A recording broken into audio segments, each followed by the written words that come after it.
श्री स्वामी समर्थ सर्वांना. तर नमस्कार मंडळी, कसे आहात सगळे? तर आशा करते सगळे मजेत असतात आणि परमेश्वराकडे हीच प्रार्थना की सगळ्यांना आनंदी ठेव, सुखी ठेव. कोणाच्याही आयुष्यात दुःख येऊ नये, कारण दुःख असलं की जगणं खूप कठीण होतं. एकदम मन जड होतं आणि डोकंही जड होतं, हे तुम्हाला माहितीच आहे. तर बघा, तुम्हाला सांगितलं होतं मी लास्ट व्हिडिओमध्ये माझ्या की शॉर्ट्स व्हिडिओमध्ये की माझा भाऊ आला होता आणि माझी आई घरी आली होती. तर त्यासाठी जेवण तर मी बनवलं होतंच, पण माझ्या भावाची मन शांती कधीच होत नाही. तो नेहमी म्हणत असतो की काहीतरी वेगळं बनव, वेगळं बनव. तर तो म्हणे की चिकन मटन काहीतरी बनव. पण त्याला म्हटलं, बाळा, माझ्यापेक्षा लहान आहे 7 वर्षाने, तर त्याला म्हटलं, बाळा, उद्या आहे माघ पौर्णिमा आणि पौर्णिमेनंतर 7-8 दिवस या 10 दिवस अजिबात घरी वशाड वगैरे करायचं नाही. शक्यतो आमच्याकडे तर माघ महिना सुरू झाल्यावरच काहीतरी वशाड वगैरे खात नाही. पूर्ण घरात स्वच्छता, साफसफाई सगळं केलं जातं. का तर आमच्या कुलदेवीची यात्रा असते, मायक्का देवी, तिची यात्रा असते, त्यामुळे अजिबातच वशाड नसतं. पण आता इकडे जमत नाही आणि चिमूसाठी तर थोडंसं नॉनव्हेज करावंच लागतं, अंडं वगैरे.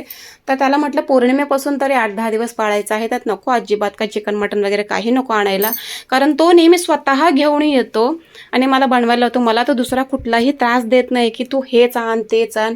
तो स्वतः सगळं अरेंज करतो आणि मला बनवायला सांगतो आणि मी बनवलेलं त्याला आवडतं. सो माझ्याकडे हट्ट नाही करणार तर कोणाकडे करणार, बरोबर आहे की नाही? मग नंतर त्याने स्वतः सजेशन दिलं की एक काम करूया, पावभाजी बनवूया. मग त्याने स्वतः सगळं सामान आणलं, बटर म्हणा, पाव म्हणा, भाज्या वगैरे सगळं त्याने मला आणून दिलं आणि मग मी पावभाजी बनवायला सुरुवात केली. आणि पॅनमध्ये बनवायला घेतली, पण त्यात जास्त झाली म्हणून परत टोपात ओतली आणि टोपामधून बनवायला घेतली आणि मस्त अशी पावभाजी झाली रेडी. आणि त्याला काही दम निघेना, कारण ऑब्वियसली चिमू तशीच आहे आणि तिचा मामाही तसाच आहे. दोघांनाही कधीही दम निघत नाही. कधी बनवते पटपटन, कधी आम्हाला खायला देते ना, असं होतंय दोघांना. आणि जियाची काही फरमाईश नसते. जिया म्हणते, मम्मा तू दे, तू आधी आरामात बनवणे दे. तर माझे मिस्टरसुद्धा गेले कामाला. आता त्यांना काय पावभाजी खाण्याचा योग नाही आला.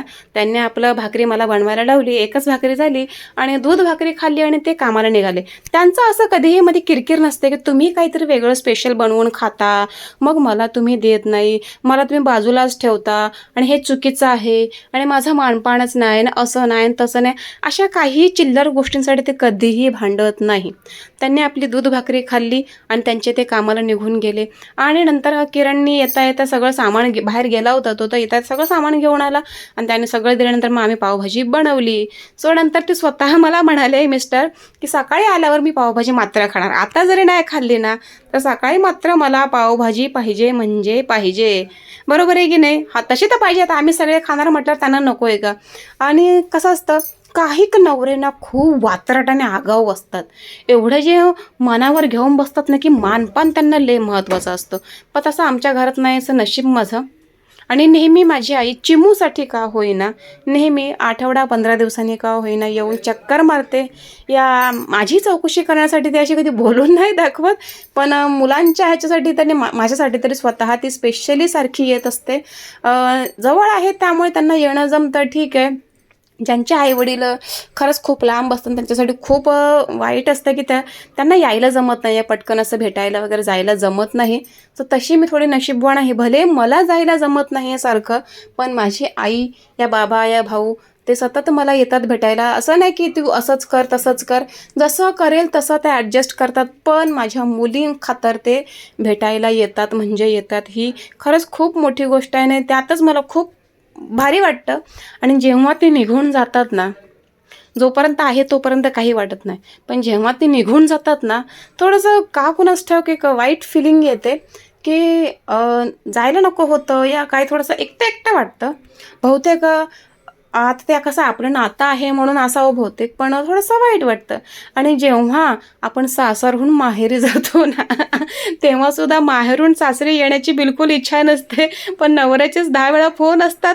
माझ्याच नाही, सगळ्याच नवऱ्यांचे 10 वेळा फोन असतात की कधी येणार आहे, कधी येणार आहे, कधी येणार आहे. मग तिकडूनसुद्धा येताना पाय हलत नाही आणि इथूनही जाताना भीती असते की अरे काय 2च दिवस राहायला भेटणार. पण 2च दिवस काय, 8 दिवस राहिलं तर आपल्याला पण तिकडे करमत नाही, कारण शेवटी इथे आपलं घर असतं, आपला संसार असतो. त्यामुळे कसं आहे ना, आपल्याला पण करमत नाही. पण एक मनामध्ये असतं ना, काय आता समजून घ्या, असतं ते मनामध्ये शो इट्स, ते असं आहे. आता ते लोकंसुद्धा काल गेले. तर थोडंसं फिलिंग वाटलं. पण ठीक आहे, सारखे टचमध्ये असतात, सारखी येतात जातात, तरीसुद्धा वाईट फिलिंग येतं. म्हणजे बघा बरं, असं वाटतं नेहमी सगळे सोबत असावे.